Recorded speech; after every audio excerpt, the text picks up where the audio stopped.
Messieurs, on passe du coup au before, la préparation, l'avant-match entre, on va dire, ce match régional. Hein, c'est pas un derby, c'est un match régional en tout cas, entre le Grenoble Foot 38 et l'AS Saint-Etienne.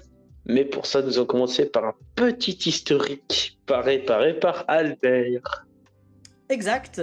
Grenoble, oui, on peut le dire, hein, c'est la suprématie régionale qui est en jeu, hein, et ce qui rend d'ailleurs ce match très attrayant.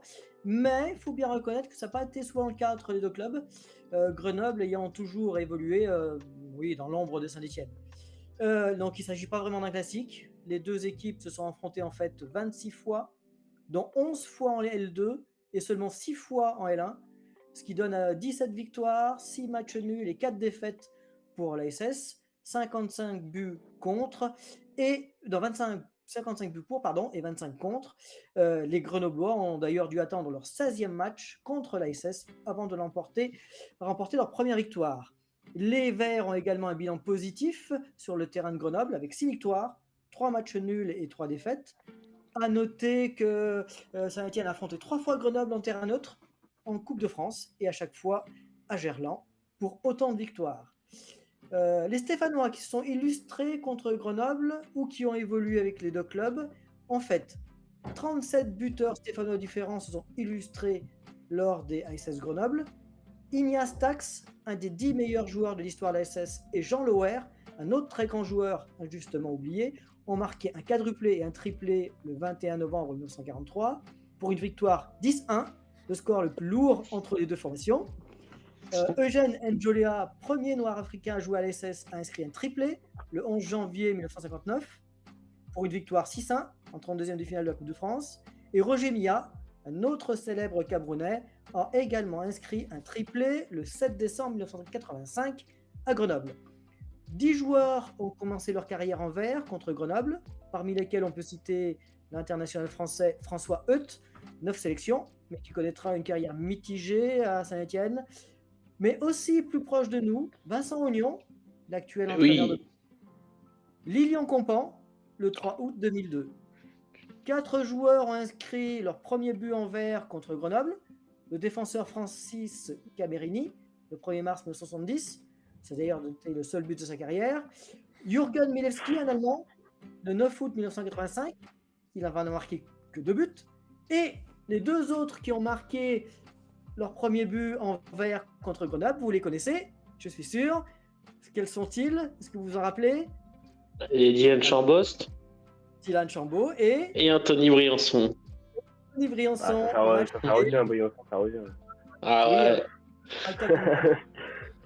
par contre, on remarque qu'ils n'ont plus marqué depuis. Malheureusement. C'est pour bientôt, Briançon, c'est pour bientôt. C'est Ouais, pour mais bientôt. je comprends. C'est à souhaiter Chambost, qu'ils soient peut-être. malades d'une forme de malédiction. Hein. 35 joueurs ont évolué dans les deux clubs, parmi lesquels on peut citer le gardien Jody Viviani, le défenseur Vincent Ognon, le milieu Laurent Batles, et oui, Laurent Batles venait de Grenoble avant d'arriver à Saint-Etienne, et l'attaquant Laurent Pagelli. Une particularité, donc, on peut le voir, hein, les 2 entraîneurs des 2 équipes actuelles ont joué à Saint-Etienne. Je voudrais revenir sur quelqu'un qui est très très important, peut-être l'un des plus grands entraîneurs français de tous les temps. Il s'agit d'Albert Batteux, qui a entraîné le Grand Reims, double finaliste de la Coupe d'Europe des clubs champions. Il a entraîné l'équipe de France, 3e à la Coupe du Monde en Suède en 1958, et qui est passé par Grenoble avant de venir à Saint-Etienne, où il a été 4 fois champion de France et 2 doublés en championnat à la fin des années 1960, les premiers de l'histoire du club. Actuellement, dans l'effectif stéphanois, Jémy Giraudon est passé par Grenoble, il y a joué 4 saisons, de 2012 à 2016, et dans l'effectif isérois, on a Loris Néry, présent au club depuis 2020, qui a été formé à Saint-Etienne. Parmi les matchs marquants entre les deux clubs, peu de Grenoble-Assès qui ont été décisifs, à part des matchs à élimination directe, mais certains d'entre eux ont donné lieu à des anecdotes que l'on peut raconter. Tout d'abord, on peut aborder le Grenoble ASS du 1er mars 1958. C'était un 6e de finale de la Coupe Charles Drago. C'était une coupe qui était réservée aux équipes éliminées de la Coupe de France. Il a été joué à Grenoble. Il a été remporté par Saint-Etienne 2-1 grâce à des buts du Hongrois Ferenc Nájors et de Jean Olésiak, le père de Thierry Olésiak, joueur de l'ASS et adjoint de Christophe Galtier. La victoire a été longue à se dessiner face à une équipe qui évoluait pourtant à l'époque en Division 2, puisque Jean Olésiac a inscrit le but vainqueur à la 88e minute. Cette victoire a été importante puisque l'AS Saint-Étienne en a profité pour remporter cette compétition en battant Nice en finale 2-1. Le match suivant a été disputé lors de la Coupe d'été, et là ici il y a une belle anecdote à raconter puisque la Coupe d'été était une compétition amicale certes, le 10 mai 1986. C'était surtout l'occasion pour les équipes engagées d'essayer des joueurs avant de les enrôler. Et justement pour ce match, Grenoble-ASS, les Stéphanois mettent à l'essai un certain Abedi Pelé, qui a fait l'étalage de toute sa classe. Malheureusement, les dirigeants préféreront miser sur 2 Bulgares, Dimitrov et Slavkov, plutôt que sur le Ghanéen, qui se verra juste proposer un contrat pour jouer avec la réserve, car à cette époque, seuls 2 étrangers étaient autorisés en D1. Pour l'anecdote, c'est le Bulgare Slavkov qui a marqué le but stéphanois de cette rencontre, et vous voulez dans le mille, ce sera le seul but qu'il inscrira cette année-là avec l'ASS. Donc le staff n'a pas eu le nez fin dans cette histoire, car Abedi Pelé a fait le bonheur d'autres équipes, et notamment celle du Grand Olympique de Marseille de Bernard Tapie. Autre match assez intéressant, le 32e de finale de Coupe de France, en 22 janvier 2000 à Grenoble, qui a été aussi très très indécis, car les Grenoblois, même en évoluant en 3e division à ce moment-là, ce sont eux qui ouvrent le score à la 36e minute, sur un terrain complètement enneigé. Bertrand Fayol, l'un des chouchous de Geoffroy Guichard en D2, mais qui est moins utilisé par l'entraîneur Robert Nouzaret en D1, a remplacé le capitaine Kader Ferraoui à la 52e minute. Il a égalisé à la 81e, permettant aux siens d'atteindre les prolongations, période au cours de laquelle le Brésilien Alex est enfin sorti de sa boîte pour donner la victoire aux Verts à la 114e minute. Donc pour une victoire, donc 2-1. Le dernier match cité malheureusement est bien plus tragique, car le 2 avril 2004, juste avant la rencontre Grenoble-ASS, qui avait eu lieu et qui avait donné un 2-2, un supporter stéphanois est grièvement blessé à la tête par des plombs d'une arme de chasse lors d'une altercation avec de jeunes habitants d'une cité près du stade. Il est resté entre la vie et la mort plusieurs jours et plus de 2 semaines dans le coma. Depuis ce drame, des débordements réguliers sont constatés entre les supporters de chaque club et il ne serait pas étonnant qu'un arrêté préfectoral soit mis en vigueur pour ce match retour. Dans tous les cas, donc, ce Grenoble-ASS vaut le détour et les Verts vont chercher à conserver leur invincibilité depuis le début de l'année. C'est ce dont nous allons discuter maintenant entre nous. Donc je te laisse la parole, Bastien, pour nous en parler. Merci Albert pour cet historique qui est très, très intéressant en tout cas. Bah écoutez messieurs, on va passer au rapport de forme. Un rapport de forme. Alors on peut le prendre des deux côtés. On peut être optimiste, mais on peut être négatif. Attention, parce qu'on va affronter une équipe pas facile à manœuvrer. Donc tout de même nos Verts, l'AS Saint-Étienne en termes d'état de forme, je répète, sur les 5 derniers matchs, c'est la 5e équipe du championnat. Donc 3 matchs nuls et vient d'enchaîner sa 2e victoire d'affilée.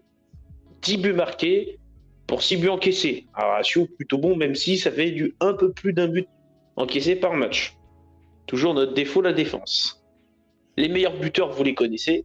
Crasso, meilleur buteur de Ligue 2, avec 15 réalisations, à égalité avec le Messin Mikotadze. Et on a aussi Ibrahim Awadji, avec 9 buts. À l'extérieur, les Verts sont nettement améliorés. Ils sont 13e du championnat, avec 4 victoires, 5 matchs nuls et 6 défaites. Une seule défaite à l'extérieur depuis 2023. La défaite était à Bastia, 2-0. Les Verts, par contre, marquent beaucoup à l'extérieur. C'est la 2e attaque, avec 23 buts marqués. Mais comme d'habitude, ce qui fait le défaut de la Saint-Étienne depuis cette saison, c'est la défense. C'est la 19e défense à l'extérieur. 25 buts encaissés. Face à elle, Grenoble. Grenoble, une belle équipe cette saison, qui fait vraiment de belles choses. 8e équipe en termes d'état de forme, ils ont fait sur les 5 derniers matchs une défaite, une victoire, une défaite. Et puis derrière, ils viennent d'enchaîner 2 victoires d'affilée, comme la Saint-Étienne. Le bilan est un peu plus sobre pour les Grenoblois, avec 5 buts marqués et 4 buts encaissés. Côté des buteurs, les Grenoblois ont surtout un bon attaquant, Mathias Phaéton, avec 9 buts, et derrière, Son Yang a marqué 6 buts. À domicile, les Grenoblois, comme je vous l'ai dit, équipe très difficile à manœuvrer. Les Grenoblois sont 6e sur le championnat à domicile. Ils ont 8 victoires, 4 matchs nuls, mais ils n'ont perdu que 3 fois chez eux, au Stade des Alpes. C'est la 9e attaque à domicile, avec 16 buts marqués. Mais ce qui fait la force de Grenoble, c'est sans doute sa défense. La 4e du championnat, avec 11 buts seulement encaissés à domicile. Donc une équipe difficile à manœuvrer, face à des Stéphanois ambitieux, mais qui laissent un peu des trous derrière. Messieurs, un gros match nous attend. Saint-Etienne vise clairement le top 10 dans ce match-là. Et je laisse la parole à Colin. Allez, Colin. Moi, tu vois, j'aurais du mal à dire qu'on vise le top 10, mais plutôt qu'on vise la victoire. On vise les Oui. 3 points. Mais à aucun moment, tu vois, le top 10, c'est... Je sais pas ce que vous en pensez, les amis, mais à aucun moment, je pense que le top 10, c'est l'objectif. Bah, le Là, top c'est 10, vraiment aller chercher la 3 points, tu vois. le 10e match sans... Le Oui, top oui, 10, oui, quoi, la perfection, quoi, le 10 sur 10. Quoi. Ok, j'avais pas compris que ça. J'avais compris le top Mais 10 parce que du coup, on c'était pourrait y notre- accéder. C'était notre blague, ça faisait un ensemble Aïe, de aïe, tout aïe. en cas de victoire, Ok, tu vois. alors je dis- à ce moment-là, si on fait 10 victoires, bah ouais, vas-y, carrément. Ah, pas Par 10 contre, au victoires, niveau mais du classement, 10 matchs sans 10 défaite. 10 matchs 10 sans matchs sans défaite. défaite, oh là là, c'est ça 10 me matchs Ça y est, il sans s'enflamme. défaite. 10 matchs sans Il défaite. s'enflamme. Ça y est. Ouais, non, mais ça y Mais est. effectivement, 10 matchs sont défaites, le top 10, parce que si on gagne ou si on fait match nul, le top 10 est abordable. Donc oui, je pense qu'on peut les viser. Comme on le disait la semaine dernière, l'ASS est dans une bonne dynamique. Et à Grenoble, ce ne sera pas simple. D'ailleurs, une petite anecdote, tu as parlé de Phaéton. Oui. Ah, et bien Phaéton et Nkunku se connaissent, même très Oui. très bien. Ah. Oui, ils vont avoir plaisir à se revoir parce que, sachez-le, ils ont été virés du centre de formation de Brest. Marseille. Oui. Ah ouais, Putain. c'est vrai. C'était à Brest, centre de formation Ouais. de Brest pour des bêtises de gamins. Ils ont été virés et donc c'est bien que ces deux joueurs s'éclatent ailleurs, notamment Nkunku chez nous, quoi. Mais oui, l'anecdote est sympa. Phaéton, c'est le meilleur buteur de Grenoble. Donc oui, c'est vrai que c'est vraiment les 2 joueurs en forme qui vont se retrouver, ça va être super. De ça. Non, Donc, oui, vas-y, Albert, justement. Non, c'est pour en revenir. Ce match ne sera pas simple. Vincent Ognon fait du très très bon travail à Grenoble. Rappelez-vous, il avait pris l'intérim de Frédéric Antonetti à Metz et il avait maintenu l'équipe, d'accord, dans une situation très très compliquée. Alors effectivement, quand Frédéric Antonetti est revenu l'année d'après, il a retrouvé un poste d'adjoint, mais comme il avait quand même goûté au leadership, au poste de numéro 1, il a décidé qu'il devait aller tenter sa chance ailleurs. Bien lui en a pris. À Grenoble, il fait du très très bon travail. On le voit bien. Grenoble est dans les 10 premiers et en 2023 fait un super parcours aussi. Donc ça veut dire que ce ne sera pas simple, qu'on aura une belle adversité, mais aussi, si c'est un bon test, de bonnes encore connaissances et en assurance de voir une équipe de la Saint-Etienne, de voir comment elle va se comporter contre une équipe qui est du niveau de Bordeaux ou de Le Havre. Donc ça veut dire que ce sera un match super sympa à regarder. Malheureusement, un lundi soir. Bon, ça, voilà, Quand ça prend l'habitude. c'est une grosse. En tout cas, puis au-delà de ça, je veux dire, c'est un match où c'est un peu, on va dire, c'est 2 équipes qui sont quand même assez opposées dans le style. On a plus un Grenoble très bon défensivement. C'est pas forcément l'équipe la plus attrayante offensivement, Grenoble, mais elle gagne ses matchs. Elle est très propre défensivement. Et face à elle, là, Saint-Etienne qui, justement, c'est sa force offensive qui lui fait gagner les matchs. Donc, on peut clairement parler de choc un peu de vision. C'est un duel de vision, un duel de style, en fait. Un duel de style en soi. Ah, c'est sûr. Et C'est puis sûr, même... Vas-y, Melvin. C'est un duel un duel de style et puis il y a un match dans le match. Il y a deux joueurs qui sont en forme et qui sont 2 gardiens très très bons de notre championnat, qui sont Brice Maubleu et Gauthier Larsonneur. Parce qu'on n'en a pas parlé dans notre après-match du Paris FC, mais Gauthier Larsonneur fait encore un match très très bon. Oui. Et c'est à souligner, il est dans sa lignée des matchs très très bons et ça reste sans doute le meilleur gardien de la Ligue 2 à l'heure actuelle. Et Maubleu fait une vraie saison, une vraie très très bonne saison. Et je pense que si Grenoble est aussi haut, ils peuvent remercier leur gardien parce que le gardien fait quand même de sacrés matchs et une sacrée belle saison dans ses buts grenoblois. Bah, on se souvient qu'il avait quand même fait une très belle prestation face au Vert au match aller. Hein. On s'en rappelle bien. Ça rappelle.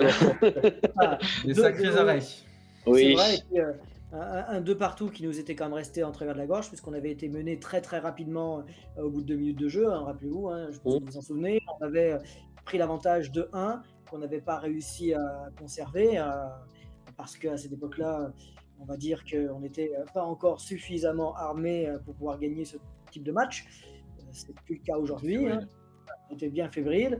Bon, c'était Étienne Green dans les buts, bien que je l'aime bien, malheureusement, mais c'était lui dans les buts. Bref, une situation compliquée à l'époque, qui ne l'est plus aujourd'hui. Par contre, le match est à Grenoble, donc avec notre ambiance. On peut considérer que le stade sera plein. Il y aura peut-être beaucoup de Stéphanois, mais il y aura quand même pas mal de Grenoblois qui viendront encourager leur équipe. Donc, vraiment un match test, un vrai match test qui nous permettra de comprendre où est-ce que se situe notre vrai niveau. Mais ça fait plusieurs fois qu'on dit ça quand même. Hein. On avait dit contre Bordeaux. Mais ça n'est pas les différents. Donc, voilà. Est-ce que vous. Vas-y, finis, excuse-moi, je croyais que. Vas-y, je savais fini. Non, vas-y. Est-ce que vous voyez Batles reconduire un petit peu saut axial il me semble que ça n'a pas forcément bien marché. Est-ce que vous voyez retenter encore cette chose, être dans la continuité ou plutôt je pense qu'il a, enfin, je veux dire, il a pas trop le choix. Après, est-ce qu'il peut tenter autre chose? Peut-être, je sais pas. Est-ce que j'ai une idée. Hein. Moi, j'avais une idée. J'avais tenté. Alors, j'avais une idée, mais vas-y, Albert. Ah ben moi, l'idée, c'est comme défensivement, et je l'ai sur le deuxième but. Alors le deuxième but, c'est vrai, c'est une passe ratée à l'adversaire de Cafaro qui nous a complètement déséquilibrés, mais il y avait un point important, c'est effectivement, rappelez-vous, So et Petro se retrouvent complètement à gauche, proches de leurs attaquants, ce qui fait que c'est un milieu de terrain qui a pris tout l'espace, sauf que ce milieu de terrain n'était pas suivi par Lamine Fomba qui était trop haut, ou alors permuter Apia, So, pourquoi pas. C'était mon idée, c'était de mettre Apia dans l'axe. Ah bah non. Déjà, je pensais que après, ça peut se tenter. Ouais, mais So vient d'accompagner, ça marche. Comment je vais te rejoindre parce qu'en plus, je vais te rejoindre sur le fait de pas inverser tout ça parce qu'en plus on a un Cafaro qui ne redescend pas. Oui, c'est vrai. Donc mettre So en difficulté encore plus, So est un excellent défenseur. Je suis son premier défenseur. Et sur le premier but, il est à 100%. Je le conçois. Il n'a pas fait un excellent match, mais je pense que il avait aussi. Il y a eu 2 poids 2 mesures, c'est-à-dire que il y avait une très belle attaque quand même du Paris FC en face. Ça a attaqué. Oui. Et puis on l'a bien vu sur ce match-là, ça a été beaucoup du 1v1, du 1 contre 1 pour nos défenseurs. Et dans cette bataille-là, un Briançon, on l'a senti qui pour remobiliser les troupes, pour les accorder, c'est sûr qu'il manquait. Du coup, par rapport à Grenoble, tu fais quoi? Du coup, tu le laisses? Tu fais quoi, toi? Tu fais comme Albert avec mon conduit pour moi, je le laisse, mais par contre, l'idée d'Albert me plaît bien de mettre mon conduit dans cette équipe-là, qui va pouvoir aider ce saut qui est un peu perdu tout seul en centrale, l'aider à faire ce lien défensif. Je pense que c'est mieux. Ça peut peut-être aussi créer une concurrence aussi entre mon conduit et Fomba, sachant que Fomba a un peu pris une place de titulaire avec la blessure et la suspension de mon conduit. Est-ce que c'est pas bénéfique autant pour Fomba que mon conduit soit titulaire, non seulement sur le jeu du coup pour essayer d'assurer un petit peu plus les placements défensifs de So, l'assurer avec du leadership et du coup aussi d'expérience, mais aussi pour mettre en concurrence Fomba qui certes mérite une place de titulaire, mais au même titre que mon conduit au final. Mais au final, ça va être. Je pense que ça va surtout dépendre de l'approche que voudra Batles. Est-ce que Batles va commencer le match avec des vraies intentions offensive et du coup à ce moment-là il se dit je mets Fomba quitte à prendre des risques. Et derrière, au pire, si vraiment il y a un problème, je fais rentrer mon conduit. Ou est-ce qu'il se dit j'assure tout de suite avec mon conduit. Bon, l'offensif, il y a quand même quelque chose offensivement, mais je veux dire, tu n'auras pas cette montée du numéro 6 que pouvait apporter Fomba de temps en temps. Donc là, il peut. C'est vraiment son rôle, tu vois. C'est pas, vu que c'est pas son rôle. Après. 3-2, il doit être défensif. Oui. Après, ça peut être important, surtout face à Grenoble. Grenoble, c'est pas le Paris FC, quoi. Grenoble, ça prend peu de buts, donc sinon on en prend 2. On se met quand même tirer une belle balle. Voilà, oui. Ça va être difficile d'en mettre 3. Il faut assurer. Je pense que Laurent Batresse voudra assurer d'entrée de jeu pour ne pas avoir à courir. Je suis plutôt d'accord avec toi, Albert. Là-dessus, pour moi, il faut mettre mon conduit. Là-dessus, moi, je suis plutôt d'accord avec vous. Et peut-être revoir Mouefek titulaire si il est apte à être titulaire, parce que ça sera encore une question, une interrogation. Mais c'est sûr que cette continuité-là que je parlais la semaine dernière du milieu, je pense que cette fois-ci, il faut changer. Il faut changer parce que défensivement, il va falloir un milieu un peu mettre un mec un peu avec.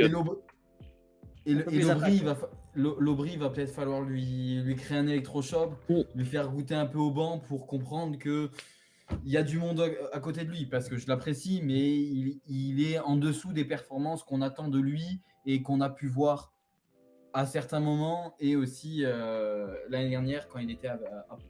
Non, mais honnêtement, oui. Moi, je suis plutôt d'accord pour qu'on titularise Mouefek.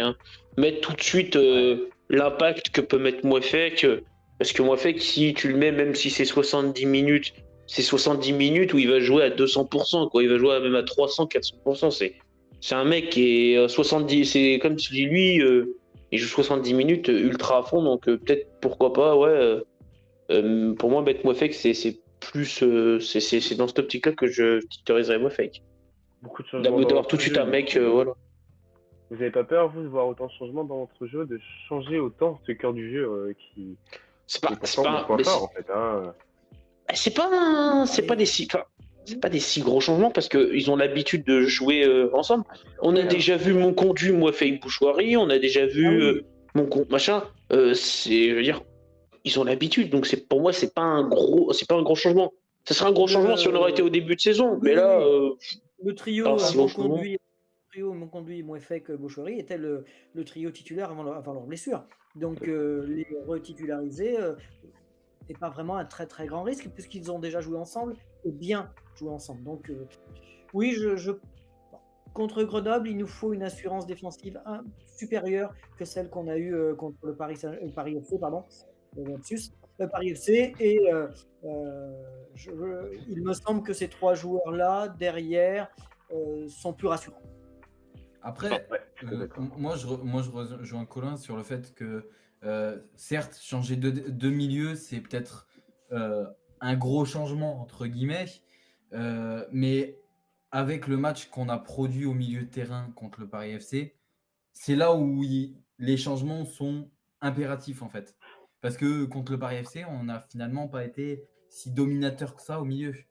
Et on a manqué à certains moments de lien en ce milieu, entre sa défense et le milieu, entre le milieu et l'attaque. Donc je pense que certes, c'est changer de joueur, ça reste quand même changer beaucoup de monde au milieu, ça reste un pari, mais c'est un pari qui est peut-être à prendre sur un match où on n'a pas tant dominé que ça et où on va avoir une adversité assez différente de ce qu'on a eu contre le Paris FC. Et puis pour terminer, c'est un risque qu'on peut prendre parce qu'on n'a pas grand-chose à perdre. On a 8 points d'avance maintenant sur la zone de relégation. On n'est plus sous pression comme on a pu l'être ces derniers mois. Bon, écoutez, en tout cas, messieurs, on va souhaiter le mieux possible et en tout cas, ce que les joueurs titulaires fassent le boulot sur le terrain. C'est ça qui soit important. Et là, c'est l'instant Madame Irma, Nostradamus, boule de cristal. C'est l'heure du prono. Messieurs, vos pronostics, les buteurs. On va commencer par Albert. Grenoble-Saint-Etienne, qui vous vois-tu gagnant? Alors, devinez.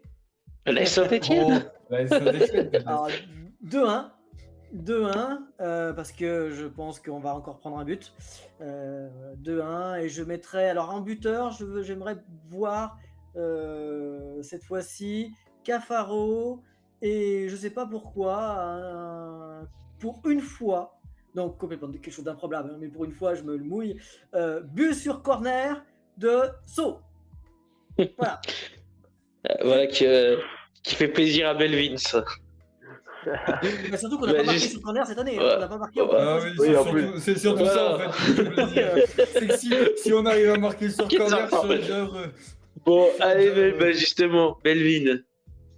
Bah écoute, j'y ai pensé à ce scénario-là, à peu près le même que toi, Albert, mais vraiment ce 2-1, mais je nous vois quand même avec une puissance offensive forte, donc je vois un 3-1 moi, avec Sceaux, je l'avais noté dans mes petits papiers, mais, Je l'ai piqué. alors pas, mais bon, voilà, tu me l'as piqué, mais ça sera pour moi Sceaux. J'aimerais bien un but de l'Aubry, mais bon, avec tout ce qu'on a dit, je le vois pas titulaire, donc je partirais plus sur du coup Sceaux, Wadji et soyons fous, Nkunku sur sa lancée. Ouais, très bien. Allez, Colin, le boss chez toi un peu, le ouf. Je trouve super optimiste sur les buts, alors que Grenoble n'encaisse rien en fait. Ouais. Moi, C'est franchement, vrai. je vois le 1-0, but de Cafaro. Voilà, match terme, match où on contre-attaque, on se fait un peu chier pendant 90 minutes, c'est tout. Cafaro qui met, je sais pas, une frappe au pif dans la surface, c'est pas sur un 1-2, non mais voilà, voilà, but de Cafaro, 1-0 au terme des 90 minutes du jeu, ça c'est Grenoble, tout simplement. Et bah, moi, justement, moi, je vais aller un peu à l'encontre de ce que tu as dit, Colin. Tu disais que Grenoble était une équipe qui prenait pas beaucoup de buts, mais moi, j'ai envie de dire qu'à chaque fois qu'on a dit ça, bizarrement, les matchs étaient un peu débridés. Donc, je vais dans le sens que le match va être débridé, vu que c'est lundi et que les joueurs vont avoir envie de se lâcher. Je vois un 4-2 pour la Saint-Etienne. Ah oui, 4-2. Ah oui. Oui. Ah oui. Ouh, là. Ah oui, je me Avec mouille les clair. après, c'est clair. Oui, mais pas de problème. 4-2, j'annonce que Wadji va mettre un doublé. Ah, ça y est, tu nous le lâches plus, ton Il Wadji. Voilà. s'enflamme. Wadji pour le doublé. Et Coucou, il sera pas buteur, mais il sera passeur. Ça, c'est sûr et certain, j'en suis persuadé. Cafaro va marquer, évidemment. Et puis le dernier buteur, pour la belle histoire, je veux Benjamin Bouchoirie qui marque. Voilà. Personne n'a mis Crasso. Ouais. Ah non, Ouais. moi je vois justement. Tant mieux. Tant mieux. Tant mieux. Bon, comme ça, il nous fera mentir. Il nous fera mentir de ne pas l'avoir mis. Ouais, voilà, c'est ça, on va essayer que ça fasse là. Voilà. De toute façon, c'est toujours ça. Sachez Voilà. pour l'anecdote, c'est que Crasso, bon, il a marqué plein de pénaltys certes, mais il a rattrapé au nombre de buts en Division 2, hein, je parle en Division 2, un certain Robert Herbin, qui avait marqué 15 buts dans l'année 1962-1963, et s'il en marque un autre, il le dépasserait. Donc ça situe quand même la performance. Ouais, Oui, c'est c'est une belle performance. une très grosse performance. C'est à souligner. Puis, d'ailleurs, aussi, il faudrait revenir à. Ça fait combien de temps qu'on n'a pas eu un buteur qui a marqué plus de 15 buts? Hein, Pierre-Emerick, Pierre-Emerick, voilà. Ouais. Voilà. Là, bah écoutez, messieurs, sur ces bons pronostics, on est plutôt optimiste, on est plutôt confiant.